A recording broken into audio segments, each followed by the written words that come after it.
दोस्तों स्टडी 91 के YouTube channel में आप सभी का बहुत बहुत स्वागत है। आज है दोस्तों 4 दिसंबर और आज के जो भी मोस्ट इंपॉर्टेंट करंट अफेयर के क्वेश्चन है उस पर चर्चा करने चल रहे हैं। जी हाँ दोस्तों, याद रखिएगा जिन्हें भी पीडीएफ की ज़रूरत होगी नीचे दिए गए डिस्क्रिप्शन में लिंक के माध्यम से पीडीएफ डाउनलोड कर सकते हैं और टेस्ट भी दे सकते हैं।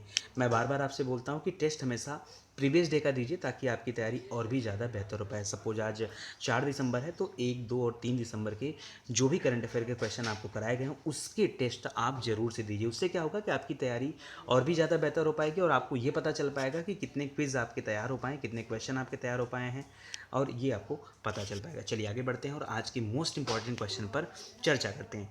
जिन्होंने अभी तक स्टडी 91 का एप्लीकेशन नहीं डाउनलोड किया वो जल्दी से डाउनलोड कर लें, क्योंकि इसके माध्यम से आपकी तैयारी और भी बेहतर हो पाएगी। यहाँ पर दोस्तों mock test paper, previous year paper और भी बहुत कुछ दिए गए जिसके माध्यम से आप अपनी पूरी तैयारी कर सकते हैं। ठीक है, चलिए पहला क्वेश्चन हमारे सामने है कि WHO के हालिया बयान के अनुसार किस देश ने दक्षिण पूर्व एशिया में मलेरिया के मामलों में सबसे अधिक कमी दर्ज की है। देखिए ध्यान समझिएगा, कुछ दिन पहले रूबेला और खसरे के टीके के ऊपर बात हो रही थी, उस समय आपके सामने ये प्रश्न आया था। ठीक है, अभी दोस्तों यहाँ पर एक प्रश्न पूछा है कि मलेरिया के मामले में सबसे अधिक कमी किसने दर्ज किया है। तो अगर मैं पुराने आंकड़ों पे बात करूं तो पुराने आंकड़े में भारत में लगभग 20 मिलियन की संख्या थी जो मलेरिया के मरीज हुआ करते थे, लेकिन ये आंकड़ा काफ़ी पुराना था, 20 साल पहले का आंकड़ा था। 2019 में आंकड़ा एक बार फिर से अपडेट हुआ, उसमें चेक किया गया कि मलेरिया के आंकड़ों में जो भारी कमी पाई गई है वो भारत में पाई गई। और आपसे यहाँ पूछ भी रहा है कि दक्षिण पूर्व एशिया, तो अगर आप एशिया के मैप में देखेंगे तो भारत की जो स्थिति है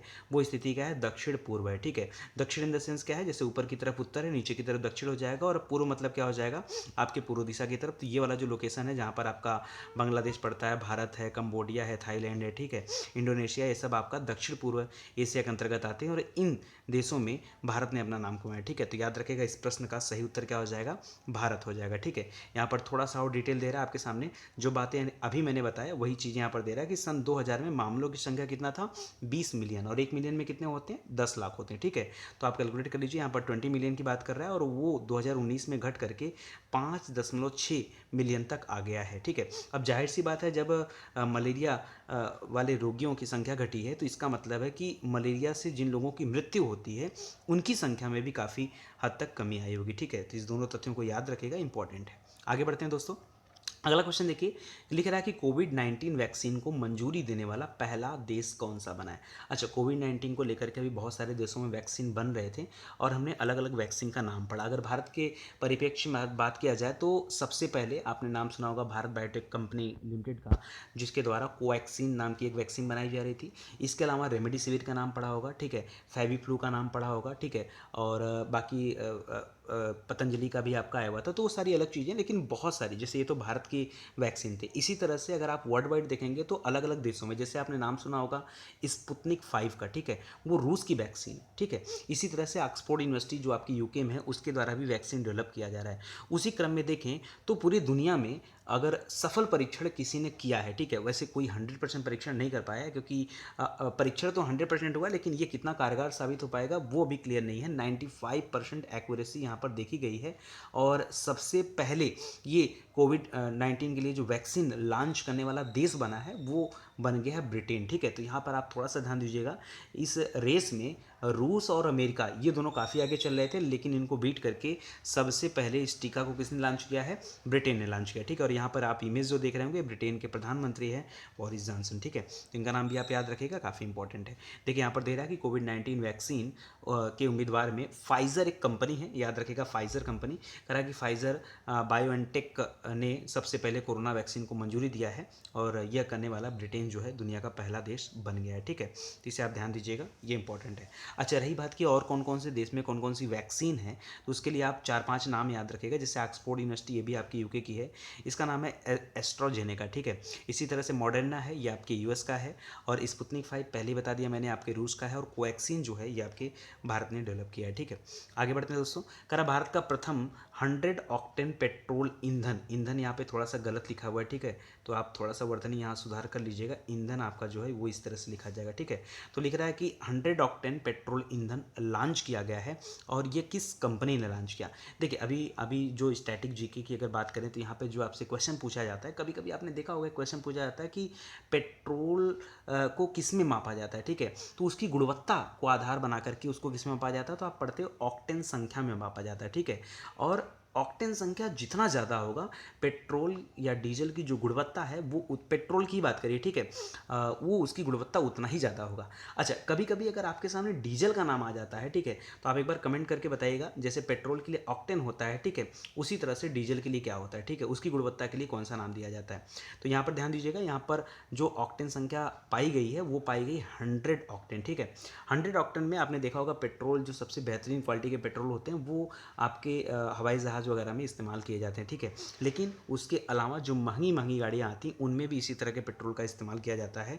तो यहाँ पर याद रखेंगे इंडियन ऑयल के द्वारा जो है इसको लॉन्च किया गया है, ठीक है। इंडियन ऑयल कॉर्पोरेशन लिमिटेड आपका राइट आंसर हो जाएगा, ठीक है। यानी यहाँ पर क्या हो जाएगा, अच्छा गलती से आप उपरोक्त सभी टिक मत करिएगा, यहाँ पर हमेशा आप ये मत मान के चला करिए कि जहाँ कहीं उपरोक्त सभी का ऑप्शन दिया वही राइट आंसर है, ऐसा नहीं हो सकता, ठीक है। यहाँ पर राइट आंसर हो जाएगा ऑप्शन नंबर 3, ठीक है। अच्छा अभी अभी मैंने आपसे क्वेश्चन भी पूछा डीजल के लिए, तो याद रखिएगा सीनेट संख्या, जिस तरह से पेट्रोल की गुणवत्ता को ऑक्टेन संख्या बताता है उसी तरह से डीजल की गुणवत्ता को सीनेट संख्या के द्वारा बताया जाता है, ठीक है, जिसको याद रखिएगा। आगे देखिए डिस्कशन में दे भी रहा है कि 2 दिसंबर 2020 को इंडियन ऑयल कॉरपोरेशन ने, ठीक है, देश में पहला 100 ऑक्टेन पेट्रोल लॉन्च किया है। ईंधन का निर्माण उत्तर प्रदेश में स्थित इंडियन ऑयल कॉरपोरेशन, अच्छा ये कहाँ पे इसका निर्माण हुआ है, तो देश में कई जगह पे रिफाइनरी सेंटर बने हुए हैं, उसमें से जो आपके मथुरा में स्थित जो रिफाइनरी सेंटर है वहाँ पर इसका निर्माण किया गया है, ठीक है। तो इसको याद रखेंगे, देखिए लिख भी रहा है कि ऑक्टेन रेटिंग जो है ये ईंधन स्थिरता की माप होती है, ठीक है, इसको याद रखेगा। और दुनिया में अभी केवल 6 ऐसे देश हैं जिसमें जर्मनी, संयुक्त राज्य अमेरिका, ग्रीस, मलेशिया, इंडोनेशिया और इजराइल ही ऐसे देश हैं जिन्होंने अभी 100 ऑक्टेन पेट्रोल का उपयोग किया है, बाकी और कहीं पे नहीं होता, लेकिन भारत में अभी होने जा रहा है, ठीक है। अगला क्वेश्चन देखिए, भारत में हाल ही में किसे सीमा सड़क संगठन, जिसे शॉर्टकट में दोस्तों BRO भी कहा जाता है, BRO मतलब बॉर्डर रोड ऑर्गेनाइजेशन, ठीक है, यानी सीमा सड़क संगठन के महानिदेशक के रूप में किसे चुना गया है, ठीक है। तो याद रखिएगा दोस्तों, इसके महानिदेशक बनाए गए हैं राजीव चौधरी जी, क्या नाम है इनका, राजीव चौधरी, ठीक है। राजीव नाम के व्यक्ति बड़ा इंपॉर्टेंट है, मतलब बड़े बड़े पदों पर लोगों की नियुक्ति हुई, ठीक है। याद रखिएगा दोस्तों, राजीव चौधरी आपका सही उत्तर हो जाएगा, लेफ्टिनेंट जनरल हैं और उनको जो है BRO यानी सीमा सड़क संगठन के महानिदेशक के रूप में नियुक्त किया गया, ठीक है। और वो 27वें नंबर के जो होंगे महानिदेशक होंगे, तो इसको भी आप याद रखेगा। और हाल ही में उन्होंने किसका स्थान लिया, तो हरपाल सिंह इसके पहले थे, अब उनके स्थान पर कौन आ गया है, लेफ्टिनेंट जनरल राजीव चौधरी जी आ गए। अच्छा राजीव चौधरी जी ने तो स्थान ग्रहण कर लिया, लेकिन हरपाल सिंह जो थे वो कहाँ चले गए, तो याद रखें दोस्तों, अब उन्हें भारतीय सेना में इंजीनियर इन चीफ के पद पर नियुक्त कर दिया गया, ठीक है, तो इसको भी याद रखिएगा, इंपॉर्टेंट है। आगे बढ़ते दोस्तों, पेत्रोदाव डेसियन फोर्ट्स किस देश में स्थित एक प्रसिद्ध पुरातत्व स्थल है, ठीक है। अच्छा हाल ही में चर्चा में रहा दोस्तों, आपने क्या बोलते हैं कि रोमानिया देश का नाम सुना होगा, ये वहाँ का है, और वहाँ पे एक स्थान है दोस्तों, ये प्रॉपर यहाँ पर रोमानिया होगा, वहाँ पर एक स्थान है जिसका नाम है सिंपल सा, अच्छा रोमानिया एक तो देश भी याद रखेगा, दूसरा जो जगह का नाम है दोस्तों वो पियात्रा है, देखिए ठीक है, पियात्रा, ये जो पेत्रोदाव लिख रहा है ना, पेत्रोदाव डेसियन फोर्ट, ये एक्चुअली एक जगह का नाम है, एक सिटी है वहाँ पर जिसका नाम है पियात्रा नेमत, पूरा नाम है उसका, पियात्रा पियात्रा बोलते हैं, तो उसको याद रखेगा। यहाँ पर जो है ये फोर्ट स्थित है और वो वहाँ का सबसे प्राचीन स्मारक है जो अभी हाल ही में चर्चा में रहा। अच्छा ये बन के कब तैयार हुआ था, तो याद रखेगा दोस्तों, इसको डेसियन लोगों के द्वारा बनाया गया था और लगभग 82 ईसा पूर्व से लेकर के 106 ईस्वी, ठीक है, के बीच में जो इसका निर्माण किया गया था, इसको भी आप याद रखेगा, ठीक है, तो काफ़ी इंपॉर्टेंट है, इसको ध्यान दीजिएगा। आगे बढ़ते हैं, लिख रहा है कि इस राज्य ने छोटे जानवरों के लिए अपना पहला इको ब्रिज बनाया है, ठीक है, ये काफ़ी दिनों पहले चर्चा में था, अभी 10-12 दिन पहले ये चर्चा में था, बट अभी जो है इसको लॉन्च कर दिया गया, इसको बना के रेडी कर दिया गया, जब इसको बनाया जा रहा था तभी ये चर्चा में आया था और अब बन के रेडी हो चुका है तो भी ये चर्चा में आ चुका है, ठीक है। तो याद रखिएगा दोस्तों, इस तरह का अपने आप में भारत में पहला ब्रिज बनाया गया इको ब्रिज। इको ब्रिज क्या होता है दोस्तों, जाहिर सी बात है जाता है कि ब्रिज का मतलब होता है किसी दो पॉइंट को जोड़ करके वहाँ से जो है किसी चीज़ को पार कराना। हो सकता है उस वो व्यक्तियों के लिए बने, हो सकता है वह किसी अन्य चीज़ों के लिए भी बने। लेकिन यहाँ पर जो इको ब्रिज है इसका इस्तेमाल किसी मनुष्य के द्वारा नहीं किया जाएगा, बल्कि यह ब्रिज इसलिए बनाया गया कि रोड के किनारे से या रोड को पार करके जब छोटे छोटे जानवर जैसे सांप हो गए या गिलहरी हो गई या छिपकली हो गई या कोई भी जानवर जो रेंग कर चलने वाले हैं या जो उड़ नहीं सकते, जब वो रोड को क्रॉस करते हैं तो ऐसे में क्या होता है कि कभी कभी गाड़ी से एक्सीडेंट के कारण उनकी मृत्यु हो जाती है। तो उनको बचाने के लिए इस तरह के रोपवे को बनाया गया है। ठीक है, एक तरह का इको ब्रिज है और ये कार्य करके दिखाया उत्तराखंड ने। मतलब कुछ देश में बेहतरीन कार्य भी हो जाते हैं, तो इसे याद रखिएगा, काफ़ी इंपॉर्टेंट है। अच्छा, लंबाई चौड़ाई भी कभी कभी आपसे पूछ सकता है। लगभग 2 लाख रुपए इसमें खर्च हुए थे और 90 फीट लंबा और 5 फीट चौड़ा यह पुल है, जिसे सरीसृप और छोटे जानवरों के लिए बनाया गया था। ठीक है, तो इसको याद रखेगा, इंपॉर्टेंट है। अच्छा, लोकेशन कहाँ पर है, उत्तराखंड के अंदर लोकेशन कहाँ है, हो सकता हो कभी परीक्षा में ऐसा प्रश्न आ जाए। ठीक है, तो याद रखिए दोस्तों, एक जगह है काला ढूंगी। काला ढूंगी नैनीताल राजमार्ग जो है, NH जो है, उसके ऊपर एक जगह है। ठीक है, और वहाँ पर ये बनाया जा रहा है। ठीक है, चलिए आगे बढ़ते हैं दोस्तों अगले क्वेश्चन की तरफ।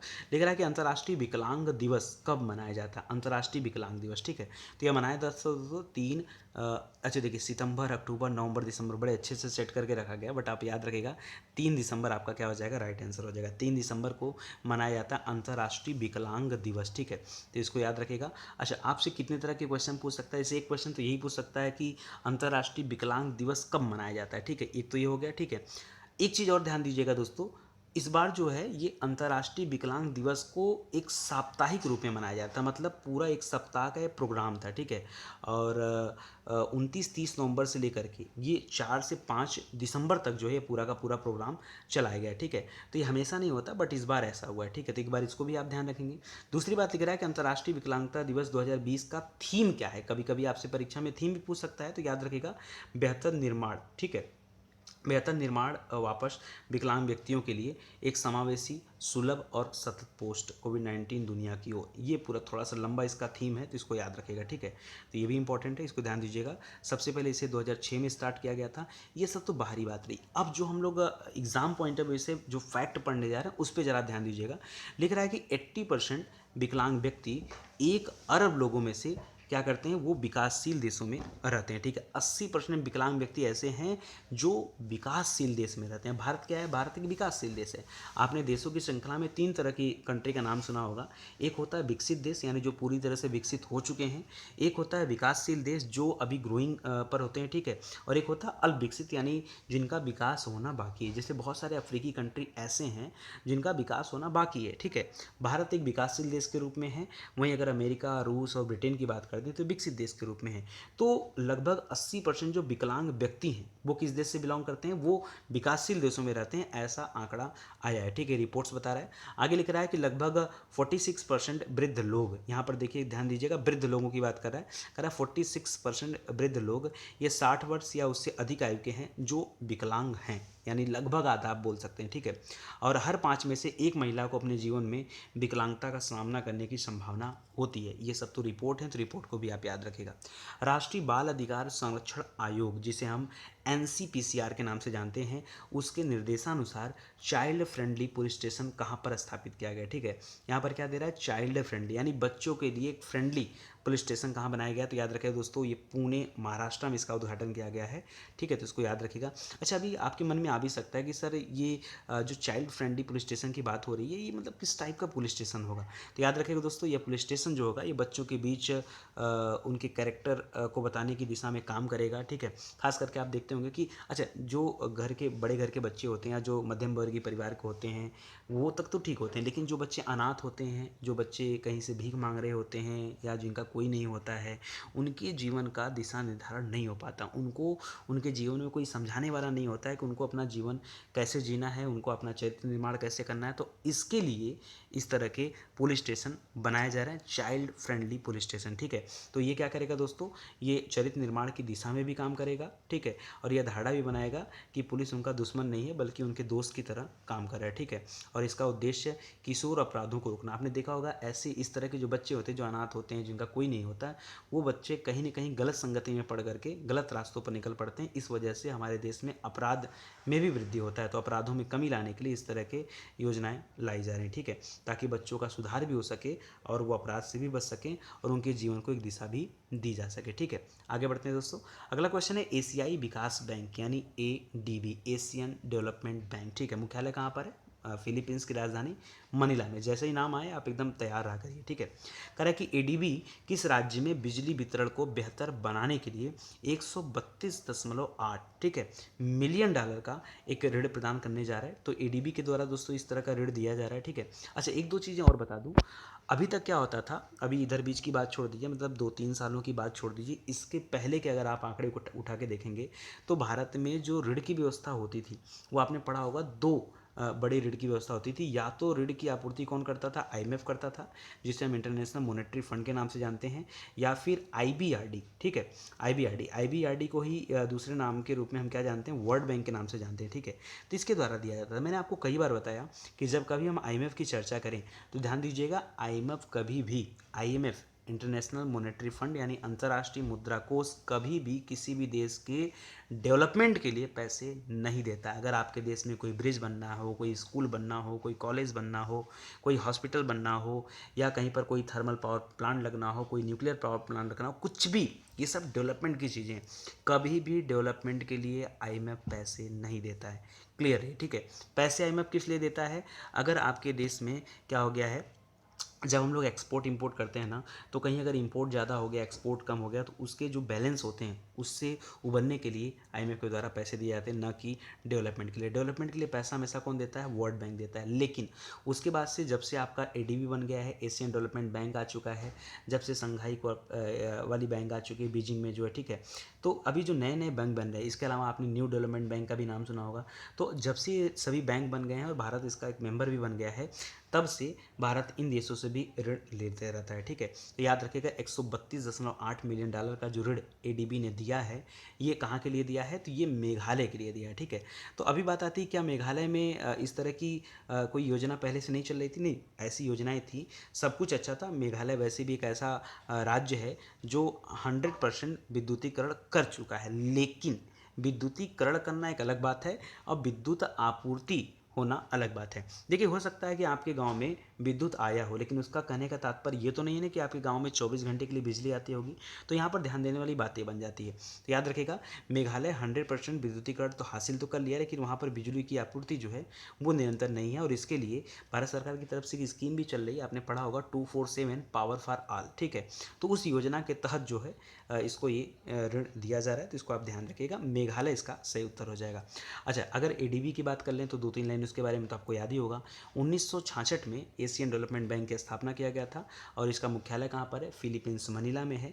और उससे भी बड़ी बात दोस्तों, इसके अध्यक्ष कौन है? तो याद रखिएगा, मात्सुगु असाकावा इसके अध्यक्ष हैं, और उपाध्यक्ष वो भी भारतीय व्यक्ति चुने गए जिनका नाम था अशोक लवासा। ठीक है, अभी अभी आपको अपॉइंटमेंट वाला जो टॉपिक पढ़ाया गया होगा उसमें आपको मिला होगा। ठीक है, अशोक लवासा को क्या बनाया गया? एडीबी का उपाध्यक्ष बनाया गया, और मात्सुगु असाकावा को क्या बनाया गया? अध्यक्ष। ठीक है, ये पहले से थे, और अशोक लवासा भी हाल फिलहाल में अपॉइंट हुए। ठीक है, तो इसको याद रखिएगा, ये भी इंपॉर्टेंट क्वेश्चन है। चलिए आगे बढ़ते हैं दोस्तों।